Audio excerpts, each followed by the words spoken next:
Selamat datang kembali di Sekoci Social Research Center.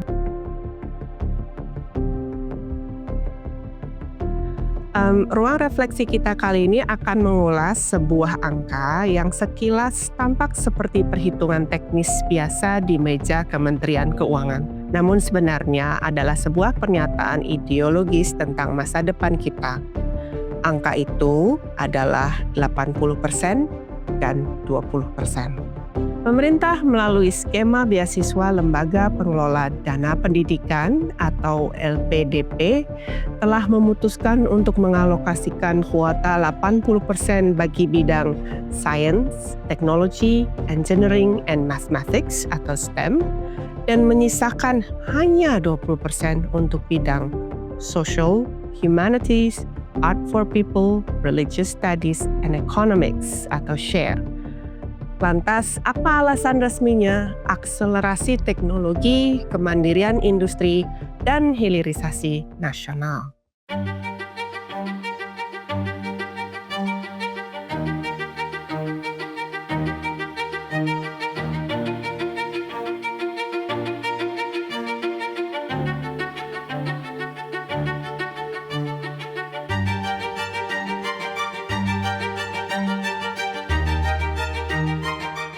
Di balik angka-angka tersebut sesungguhnya terselip sebuah ancaman yang serius, yaitu ketidakadilan substantif. Kebijakan ini bukan sekedar soal distribusi uang rakyat, melainkan soal bagaimana negara mulai mendegradasi nilai ilmu-ilmu sosial humaniora menjadi sekedar pelengkap atau aksesoris pembangunan.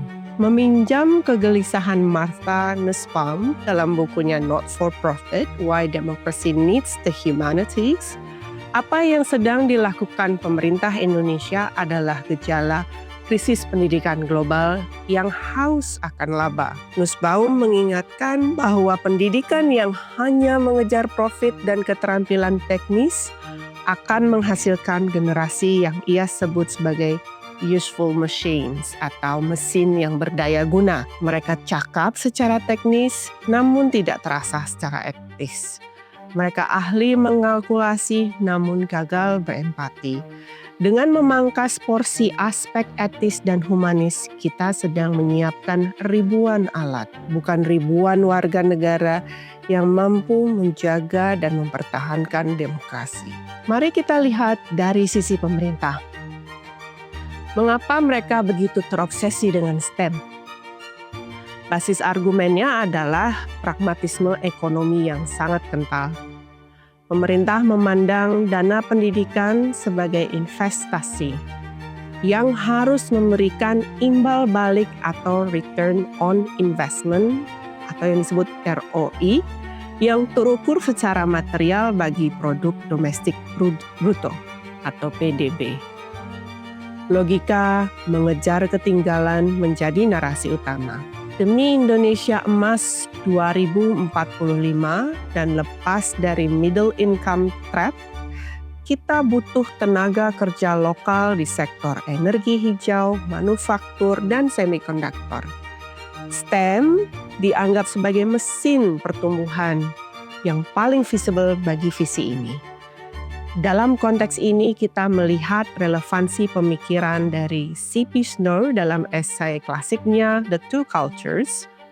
Snow yang sejak tahun 1959 sudah mengingatkan adanya jurang komunikasi yang berbahaya antara ilmuwan Science, Technology, Engineering, and Mathematics dan ilmuwan atau intelektual dari SHARE. Pemerintah Indonesia saat ini seolah-olah terjebak dalam salah satu sisi jurang tersebut.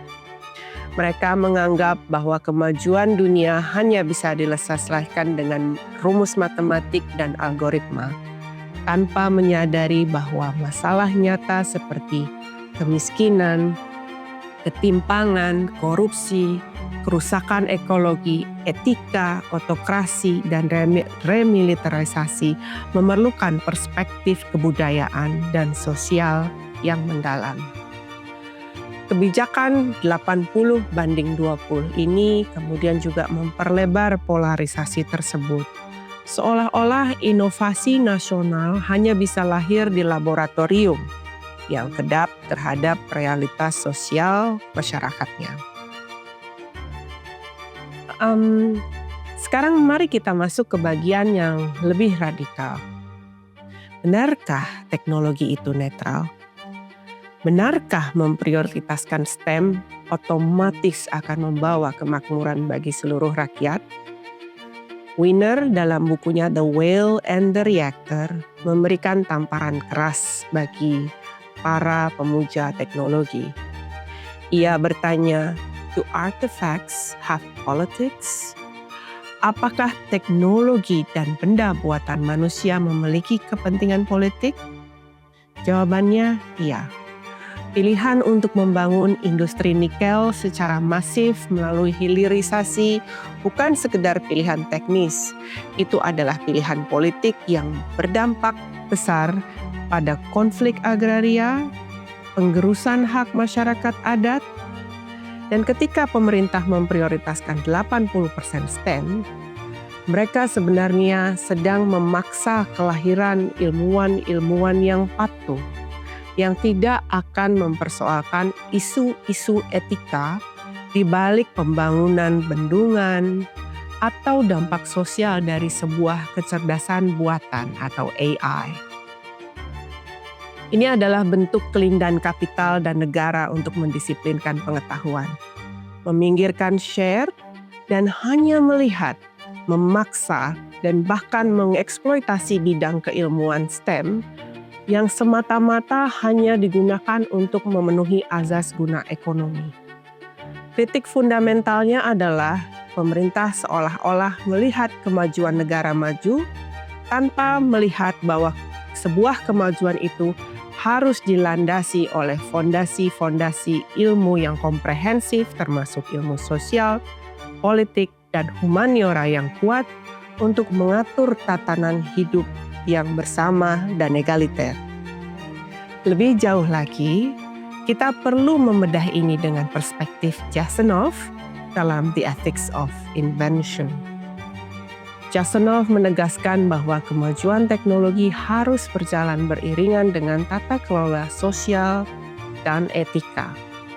Menganggap STEM bisa menyelesaikan masalah sendirian tanpa mempertimbangkan struktur hukum dan keadilan adalah sebuah kesesatan pikir. Tanpa filsuf, sosiolog, sejarawan, seniman, dan pakar hukum yang kuat, inovasi STEM di Indonesia mungkin akan canggih secara spesifikasi, tetapi gagal diadopsi secara kultural. Atau, lebih buruk lagi, justru menjadi alat baru untuk memperlebar ketimpangan sosial. Apa resiko nyatanya? Resikonya adalah kita sedang membangun sebuah bangsa yang memiliki tubuh robot, namun kehilangan jiwa akar manusianya. Inilah yang disebut sebagai potensi tragedi Indonesia yang canggih namun ringkih. Bayangkan sebuah masa depan di mana kita punya ribuan insinyur nuklir dan ahli bioteknologi, namun dipimpin oleh birokrasi yang korup karena filsafat kepemimpinannya sudah mati.